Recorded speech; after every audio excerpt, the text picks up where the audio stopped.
जय गुरुदेव रामनाम शेतकरी मित्रो, जलतारा संशोधन स्थळाला बघण्यासाठी शेतकऱ्यांची लगबग आणि परत एकदा गर्दी सुरू झालेली आहे।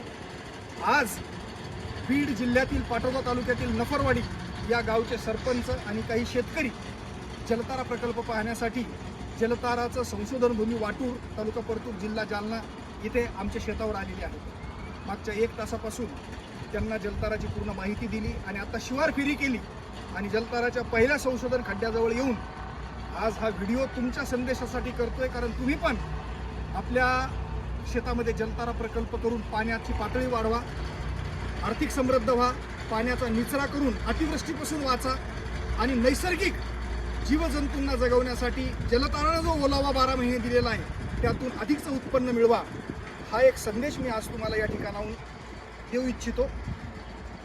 महाराष्ट्राच्या, भारताच्या कानाकोपऱ्यातून शेतकरी या ठिकाणी येतात, फोन करतात, पाहतात आणि एक नवी प्रेरणा घेऊन इथं जातात।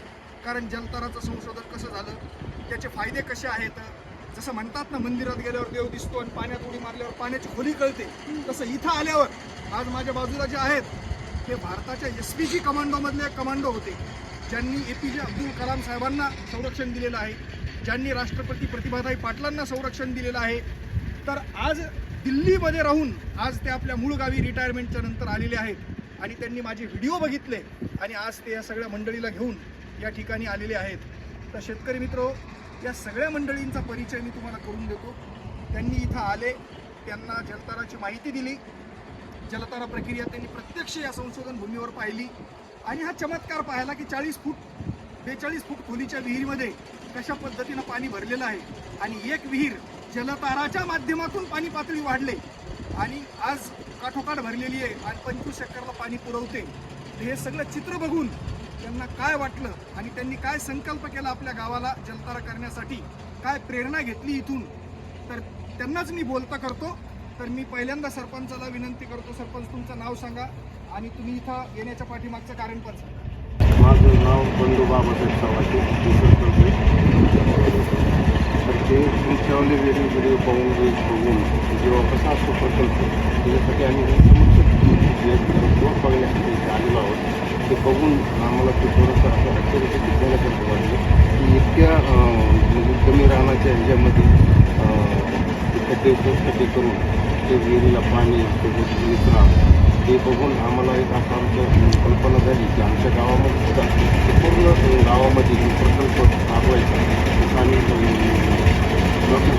तुमच्याकडे माहिती दिली तिथे आलेलो आहोत। पण इथं आल्याच्या नंतर सरपंच हे सगळं पाहिल्याच्या नंतर तुम्हाला काय विश्वास वाटला? नाही, विश्वास वाटलाच नाही, खरोखर ॲक्च्युअल म्हणजे ते दिसूनच आलं आम्हाला की हे केल्याच्या नंतर 100% याचा फायदाच होणार आहे।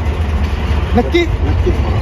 मग काय ठरवलं तुम्ही तुमच्या गावाला पूर्ण करायचं? 100% करणार होता। तुमचं काय नाव आहे मामा?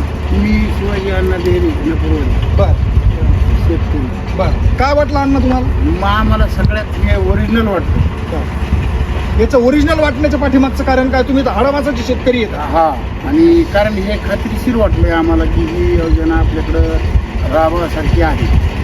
आणि दुसरी गोष्ट की आमच्या ध्यानात बसतं की ह्याच्यामुळे 100% आपला फायदा होऊ शकतो। काय फायदा होईल? पाणी साठू शकतं, विहिरी चालू राहू शकतात, आमच्या भागात पाणी कमी आहे, त्याच्यामुळं आम्हाला या योजनेचा फायदा होऊ शकतो। इथं आलात तर तुम्हाला म्हणजे समाधान वाटेल? समाधान वाटलं आम्हाला। या भाऊया, तुम्ही बोला। तर हे जे आहेत हे मला मागच्या 2 महिन्यापासून फोन करतायत आणि आजचा दिवस ठरला आणि ते सगळेजण या ठिकाणी आले। तर एकदा तुमचं नाव सांगा आणि ही म्हणजे कसं तुम्ही व्हिडिओ बघितले आणि कसं इथपर्यंत येण्याचा प्रवास आहे?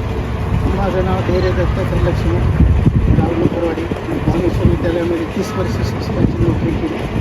आदर्श विद्यालयात आदर्श विद्यार्थी घडवले। त्या बाद उरलेलं आयुष्य आता रिटायरमेंट नंतर शेती सुधारण्यासाठी आणि गाव पाणीदार करण्यासाठी मला इच्छा झाल्याने तुमच्या व्हिडिओमधून प्रेरणा भेटली की आपण तुमच्याकडे यावं आणि डोळ्यानं पाहावं आणि नंतर आपल्या गावामध्ये योजना राबवावी।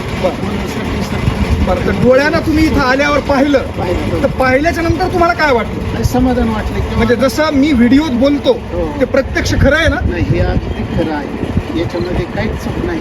ओरिजिनलच आहे. धबधब्याची विहीर पाहिली, समाधान वाटलं. निश्चितच आम्ही सर्वजण मिळून गावकरी आमच्या गावामध्ये राबवण्याचा प्रयत्न नक्की नक्की. हे जे SPG कमांडो आहेत मी त्यांना NSG कमांडो हां national security guard. Yes yes. तुमचं नाव सांगा. मी गोपीनाथ त्र्यंबक घेरे, सुभेदार म्हणजे रिटायर्ड कमांडो. मी नोकरी संपल्यानंतर शेतीकडे वळलो आणि शेतीकडं आमचे गुरुजी म्हणले की चला आपण बघू जलताराचं. तर माझ्याकडे बी 10-15 एकर जमीन आहे. तर त्यासाठी म्हणलं बघावं जाऊन काय आहे ती. तर इथं आल्यावर जर बघितलं तर चांगलं वाटलं. पाण्याची पातळी वाढलेली वाटली. जमिनीची जी चिबट जमीन होती ती आपली निचरा झाला, तिचा जमीन पेराले यासारखी झाली. तर हे बघून मला फार समाधान वाटलं आणि मी बी असं गावाकडं आपल्या जमिनीमध्ये प्रयोग करायचा विचार चालू आहे. नक्की नक्की आम्ही सरपंचाला साथ देऊ. 100%. तर शेतकरी मित्र, ही नफरवाडी तालुका पाटोदा जिल्हा बीड इथून आलेली मंडळी आहे आणि असं दररोज या संशोधन भूमीवर शेतकरी येतात, इथून प्रेरणा घेतात जातात. हे सगळं काही जे घडलंय, जलताराची निर्मिती असेल, जलताराचा हा देशभर सुरू झालेला शेतकऱ्यांना विश्वास आणि समृद्ध देणारा प्रवास असेल, याचं संपूर्ण श्रेय माझे गुरुदेव परमपूज्य Shri Ravishankarji, art of living संस्था, माझे अमेरिकेतले मित्र की ज्यांच्या मदतीनं आपण जलतारा प्रकल्प राबवला, असे मनू निंबोदरी, आमच्यासोबत 200 जलतारा सेवकांची टीम, आपली शेती आपली प्रयोगशाळानं जी प्रसिद्धी जलताराच्या व्हिडिओला दिली, आमचे मित्र दीपक बुनगे, या सगळ्या आम्ही पछाडलेल्या मंडळींनी फक्त उद्देश एवढाच आहे आमचा की प्रत्येक एकरामधलं पाणी तिथं थांबवायचं आणि जमिनीच्या भूगर्भात न्यायचं, जमिनीतली पाणी पातळी वाढवायची, विहिरी डबडबलेल्या पाहिजेत, बोरवेल 12 महिने चालले पाहिजेत आणि शेतकरी बागायतदार बनला पाहिजेत, 2 पिकावरून 10 पिकावर गेला पाहिजे, हजारातून लाखात गेला पाहिजे. आणि यासाठी इतकं सोपं तंत्रज्ञान आहे. प्रत्येक एकरामध्ये उताराला जिथं पाणी येऊन साचतं त्या ठिकाणी आपण 5x6 फुटाचा शोष खड्डा करतो, त्याला असं दगडानं भरतो, आलेलं पाणी त्याच्यातून जमिनीत उतरतं. असं एकरी आता नफर गावाला मी आत्ता माहिती घेतली की 1500 एकर शेती आम्हाला 1500 शोष खड्डे करावे लागतील. आता इथून मी जानेवारीमध्ये त्यांच्या गावाला कार्यशाळा घेण्यासाठी चाललोय. आज आम्ही तारीख फायनल करणार आहेत. नंतर फेब्रुवारी, मार्च, एप्रिल, मे महिन्यामध्ये नफरवाडीला आम्ही आमचे 2 मुलं पाठवून मार्किंग करणार, त्यांना मदत करणार आणि JCBनं खड्डे करून दगडाची व्यवस्था त्यांनी करून ठेवलेली आहे. तर अशा पद्धतीनं तुम्ही हा व्हिडिओ पाहत असताल, कुणाला जर वाटलं की मला माझ्या वैयक्तिक शेतात करायचं, तुम्ही इथं येऊ शकता, आम्हाला बोलवू शकता, आम्ही मदत करायला तयार आहेत. तुम्हाला गावानं ठरवलं की आमच्या सगळ्या गावाला करायचं आहे तर गावकरी मेन इथं या, पहा, नियोजन करा आणि गावाकडं करा. आम्ही 100% जलतारासाठी आणि शेतकऱ्याला पाणीदार करण्यासाठी आम्ही तुम्हाला मदत करणार. पूर्णपणे आम्ही समर्पित होऊन काम करतोय. तर या व्हिडिओतून फक्त एवढंच मला सांगायचं आहे की इथं आल्यावर पाहिल्यावर जी प्रेरणा मिळते तशी व्हिडिओतूनही तुम्ही प्रेरणा घेतात. खूप व्हिडिओला तुम्ही पसंत केलं, विश्वास दाखवला, त्याबद्दल मी आपले धन्यवाद देतो. पण इथं आल्यावर पाहिल्यावर तुम्हाला कळलं की 6 वर्षापूर्वी हिरवं म्हणजे उजाड असलेलं हे शेत आज एका विहिरीवर जलताराच्या माध्यमातून हिरवंगार झालेलं आहे आणि पाणी या सगळ्या लोकांनी डोळ्यानं बघितलेलं आहे. पाण्याची क्वालिटी पण बघितलेली आहे, कारण जमिनीत गेल्यामुळं जमिनीतून शुद्ध होऊन ते पाणी विहिरीत येतं. पिण्याची त्याची शुद्धता आणि सगळ्याच दृष्टिकोनातून वाढलेली पाणी पातळी, निचऱ्याचं प्रमाण, जीवजंतूंना जगवण्याचा ओलावा, या सगळ्या गोष्टी जलतारानं साध्य केल्यात की जो जलतारा हा शेतकऱ्यांचा विश्वास बनलाय, देशातल्या कानाकोपऱ्यापर्यंत पोहोचलाय. आता क्षणाचीही वाट पाहू नका, तुम्ही स्वतःच्या शेतात करू शकता, कारण याला फक्त 2च साधनं लागतात, JCB मशीन खड्डा करायला, त्यात भरायला दगड, आणि मार्गदर्शनासाठी मी आणि माझी टीम. तुम्ही हजारो किलोमीटरवरून आवाज द्या, आम्ही तुमच्यासाठी यायला आणि तुम्हाला मदत करायला तयार आहेत. व्हिडिओ कसा वाटला निश्चित आपलं मत कळवा. खूप खूप धन्यवाद. जय गुरुदेव.